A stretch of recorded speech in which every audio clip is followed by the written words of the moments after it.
कल्याण के टिटवाला में होली के दौरान इंसानियत को शर्मसार करने वाली घटना सामने आई है। यह नशे में धुत आरोपियों ने अपने ही साथी की मस्ती मजाक में जान ले ली। ये वैशी इतने में ही नहीं माने बल्कि सभी ने मृतक के साथ अप्राकृतिक यौन संबंध बनाए। कल्याण से सटे टिटवाला के वरब गांव में ये दिल दहला देने वाली घटना घटी है। होली के दूसरे दिन धूलिवंदन के दौरान गांव के महाराजा लॉन में घटी इस घटना ने होली जैसे त्योहार पर सवाल खड़े कर दिए। नशे में धुत आरोपियों ने उच्च दबाव वाले पानी के जेट से मृतक सत्यप्रकाश उपाध्याय को गंभीर रूप से घायल कर दिया। इसी समय उसके 3 साथी ने अप्राकृतिक यौन संबंध बनाए, जिसके बाद उसे गंभीर अवस्था में अस्पताल ले जाया गया, जहां इलाज के दौरान उसकी मौत हो गई। मृतक के साथ सभी 3 आरोपी महाराजा लॉन के कर्मचारी है।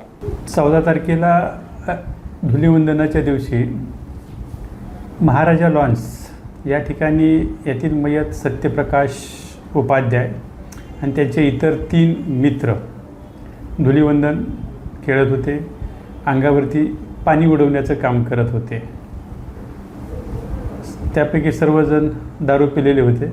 साधारणतः 3-3:30 वाजण्याच्या सुमारास हे त्या ठिकाणी एकमेकाच्या अंगावरती पाणी उडवत असताना यातील मयत सत्यप्रकाश दुबे याला कृष्णा सिंग आणि सौरभ चंदा या दोघांनी खाली पाडून त्याच्या उरावरती बसले आणि मनीष सिंग यानं पाण्याचा जो प्रेशरचा जो पाईप होता तो त्याच्या पॅन्टमध्ये आतमध्ये घातला।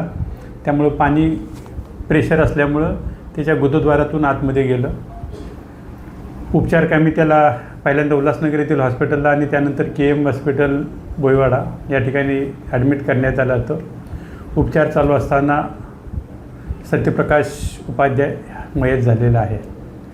पोस्टमॉर्टममध्ये त्यांच्या आतड्याला आतमध्ये अंतर्गत इंजुरीज झाल्याचे दिसून आलेलं आहे आणि त्या कारणावरच तो मयत झालेला आहे।